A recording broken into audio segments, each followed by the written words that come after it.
పలమనేరు నియోజకవర్గం అంటే మన నియోజకవర్గంలో ఉన్నటువంటి పాత్రికేయ మిత్రులందరికీ కూడా నూతన సంవత్సరం మరియు సంక్రాంతి శుభాకాంక్షలు తెలియజేసుకుంటున్నా.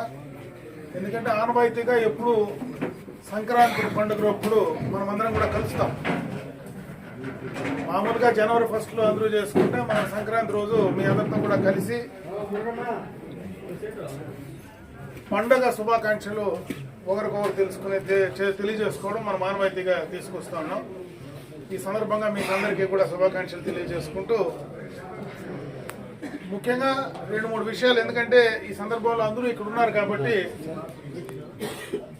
రాష్ట్రంలో కూటమి ప్రభుత్వం అధికారంలోకి వచ్చి 1.5 సంవత్సరం దాదాపు కావస్తాం, 1.5 సంవత్సరం పైన అవుతా ఉంది. ఈ 1.5 సంవత్సర కాలంలో గతంలో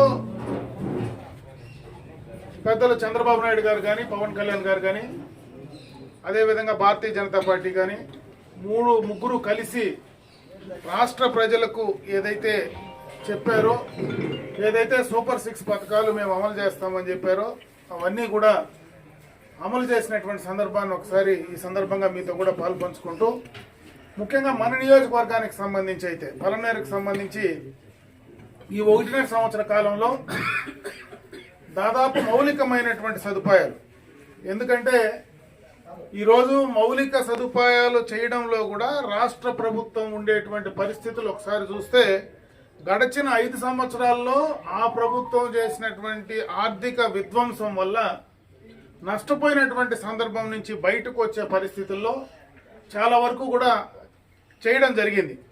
ప్రధానంగా సాగునీటికి సంబంధించి అయితే మొట్టమొదటగా ఎన్నికలప్పుడు చంద్రబాబు నాయుడు గారు ఏం చెప్పారో, ఎన్నికలైన 6 నెలల్లోనే నీళ్లు తీసుకుని వస్తాను కుప్పానికి అని చెప్పాడు.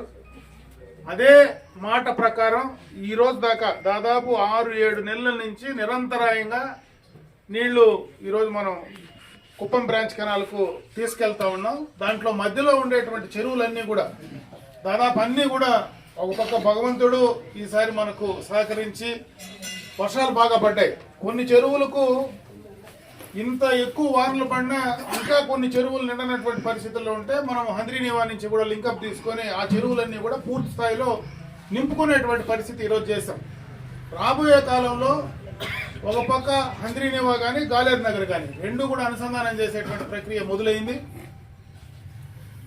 పర్మనెంట్గా ఈ చిత్తూరు జిల్లాలో ఉండేటువంటి పడమటి ప్రాంతాలైనటువంటి ఈ యొక్క మెట్ట ప్రాంతాలు మొత్తం కూడా హంద్రీనివా, అదేవిధంగా కృష్ణా జలాలు ఏ రకంగా గాలేరు నగరి హంద్రీనివా నుంచి కూడా అన్నీ కూడా నింపేటువంటి కార్యక్రమాన్ని కూడా చెప్పిన మాట ప్రకారం దాదాపు లైనింగ్ కూడా కంప్లీట్ చేసి పూర్తి చేయడం కూడా జరిగింది.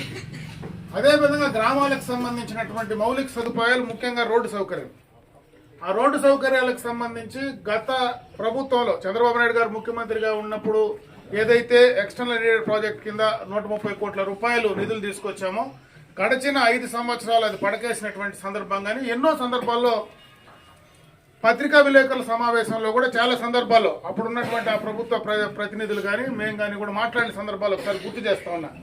ఈరోజు మళ్ళీ కూడా అవకాశం వచ్చింది. ఆ ఎక్స్టర్నల్ ఎయిడ్ ప్రాజెక్టుకు సంబంధించినటువంటి 130 కోట్ల రూపాయల నిధులు ఈ మార్చికి లోపల కంప్లీట్గా కూడా అన్ని రోడ్లు కూడా కంప్లీట్ చేయబోతా ఉన్నాం. మార్చి లోపలనే అన్నీ కూడా ఒకేసారి ప్రారంభోత్సవాలు చేసే కార్యక్రమాన్ని కూడా తీసుకోబోతా ఉన్నాం. అవే కాకుండా రాష్ట్రంలో ముఖ్యంగా R&Bకి సంబంధించి కానీ పంచాయతీరాజ్కి సంబంధించి కానీ నిధుల కొరత ఉంది వాస్తవంగా. అయినా R&B ద్వారా పంచాయతీరాజ్ ద్వారా దాదాపు 1.5 సంవత్సరంలో ఆల్మోస్ట్ అన్ని రోడ్లు కూడా, ఎందుకంటే ఈరోజు నెల్లిపట్ల రోడ్డు కావచ్చు, రాయలపేట కావచ్చు, మాధవరం కావచ్చు, అదేవిధంగా TN కుప్పం కావచ్చు, ఇవన్నీ కూడా చాలా డ్యామేజ్ అయినాయి. ప్రధానంగా వీకోట్లో ఎక్కువ కరిపల్లికి పోయేటువంటి ఆ ఒక ఇంటర్నల్ రోడ్డు కానీ చాలా రోడ్లు అక్కడ కూడా కొన్ని ఇబ్బందులు ఉన్నాయి. అవన్నీ కొంతవరకు ఈ 1.5 సంవత్సరంలో పూర్తి చేసాం. రాబోయే కాలంలో ఈ నియోజకవర్గానికి, ఈ ప్రాంతానికి, రాయలసీమ ప్రాంతానికి ఒక ప్రత్యేకమైనటువంటి ప్యాకేజ్ కూడా రాబోతా ఉంది. హార్టికల్చర్కి సంబంధించి కేంద్ర ప్రభుత్వం నుంచి నిధులు రాబోతా ఉన్నాయి. దాని ద్వారా హార్టికల్చర్ ప్రోడక్ట్స్ ఏవైతే మనం పండిస్తామో, ప్రధానంగా పలమనేరు నియోజకవర్గం హార్టికల్చర్ హబ్, దీన్ని ప్రత్యేకంగా కూడా తీసుకొని ఈ పలమనేరు నియోజకవర్గంలో మనకు మార్కెట్ కనెక్టివిటీకి ఏదైతే రోడ్లు ఉన్నాయో అవన్నీ కూడా 3.3 మీటర్ల నుంచి కూడా 5.5 మీటర్స్ కూడా విడతం చేసి ఆ రోడ్లన్నీ కూడా కంప్లీట్ చేసే ప్రక్రియను కూడా మొదలుపెట్టారు. ఇంకొక పక్క మార్కెట్ కమిటీకి సంబంధించి కూడా గత ప్రభుత్వంలోనే ఆ రోజు చంద్రబాబు నాయుడు గారు ముఖ్యమంత్రిగా ఉండేటప్పుడే 33 ఎకరాలు మనం మార్కెట్ యార్డ్కు ఆ రోజు అలాట్ చేయడం జరిగింది. దాని ప్రక్రియ దాదాపు 5 సంవత్సరాలు నిలిచిపోయినా ఈ 1.5 సంవత్సరం నుంచి కూడా దానిపైనే పోరాటం సాగిస్తూ ఉన్నాం. ఎందుకంటే ఆ 1080 ఎకరాలు 1956లో మనకు ఫారెస్ట్ నుంచి కూడా మనకు క్యాటిల్ ఫామ్కు అనిమల్ హస్బెండరీ డిపార్ట్మెంట్కు ఇవ్వడం జరిగింది. ఆ రోజు నుంచి ఈ రోజు దాకా దానికి సర్వే నెంబరే లేదు. ఆ సర్వే నెంబర్ కొత్త సర్వే నెంబర్ క్రియేట్ చేయడానికి రాష్ట్రంలో సాఫ్ట్వేరే లేదు. ఈ రోజు ఈ సంవత్సరంగా పోరాడి ఒక సాఫ్ట్వేర్ను క్రియేట్ చేసి కొత్త సర్వే నెంబర్ను క్రియేట్ చేసి మొన్ననే కూడా సర్వే నెంబర్ క్రియేట్ చేసి కూడా తీసుకురావడం జరిగింది. త్వరలోనే అది మొన్న క్యాబినెట్కు పంపించాం దానికి సంబంధించి. ఎందుకంటే కొత్త సాఫ్ట్వేర్ చేశారు కాబట్టి ఆ క్యాబినెట్కు రేపు వచ్చేటువంటి క్యాబినెట్లో అది క్లియర్ అవుతుంది కాబట్టి అయిపోయిన తర్వాత దాన్ని కూడా మనము మార్కెట్ యార్డ్కు సపరేట్గా స్థలం తీసుకొచ్చి, ఎందుకంటే ఒక ఇంటిగ్రేటెడ్ మార్కెటింగ్ ఫెసిలిటీ ఈ ప్రాంతానికి తీసుకురావాలనేటువంటి ఆలోచనతో ఆ కార్యక్రమాన్ని కూడా శ్రీకారం చుట్టడం జరిగింది. అదేవిధంగా పలమనేరు కృష్ణగిరి రోడ్ కూడా దాదాపు 4 లైన్కు మనకు టెండర్స్ కూడా అంటే దానికి సంబంధించినటువంటి ప్రాజెక్టును తయారు చేయడానికి డిపిఆర్ తయారు చేయడానికి దానికి కూడా టెండర్స్ కూడా కంప్లీట్ అయినాయి. అది కూడా త్వరలోనే కంప్లీట్ కాబోతా ఉంది. ఇంకొక పక్క ఎప్పటి నుంచినో మనకు బీకోటకు సంబంధించినటువంటి బైపాస్ ఎప్పటి నుంచినో కూడా సమస్య ఉంది. ఆ బైపాస్ రోడ్డు కూడా ఒక మార్గం క్లియర్ కట్గా మనం తీసుకోవడం జరిగింది. ఖచ్చితంగా ఆ ప్రాంతంలో ఎవరైతే ఆ రోజు రైతులు కానీ ప్రజలు కానీ ఏ రకంగా అయితే మనకు తూర్పు పక్కన బైపాస్ కావాలని కోరడం జరిగిందో అదేవిధంగా రాబోయే కాలంలో కొత్త డిపిఆర్ తయారు చేసేటప్పుడు దాంట్లోనే కూడా అనుసంధానం చేసి ఆ కార్యక్రమాన్ని కూడా శ్రీకారం చుట్టబోతా ఉన్నాం. ఎందుకంటే ఇవన్నీ అటు మౌలికమైనటువంటి సదుపాయాలు, ఇంటర్నల్ రోడ్స్ ఇవన్నీ కూడా కంప్లీట్ చేయబోతా ఉన్నాం.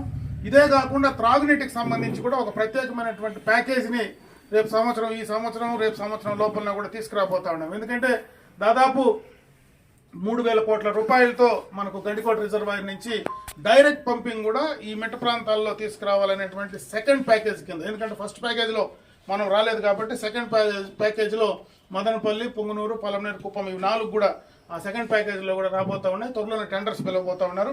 అంటే సాగునీటికి సంబంధించి, త్రాగునీటికి సంబంధించి, మౌలికమైనటువంటి రోడ్స్కి సంబంధించి, హార్టికల్చర్కి సంబంధించి ఇవన్నీ కూడా దాదాపుగా కూడా కంప్లీట్ చేసేటువంటి దీనివల్ల ఈ ప్రాంతంలో ఎకో సిస్టమ్ పెరిగి ఈరోజు మనకి ఏదైతే చెన్నై బెంగళూరు ఎక్స్ప్రెస్ వే వచ్చిందో దానికి సంబంధించి మనం మధ్యలో ఉన్నాం. ఇక్కడ మనకు ఒక ఇన్లెట్ అవుట్ రేట్ కూడా మనకు బైరెడ్పల్లిలో ఉంది.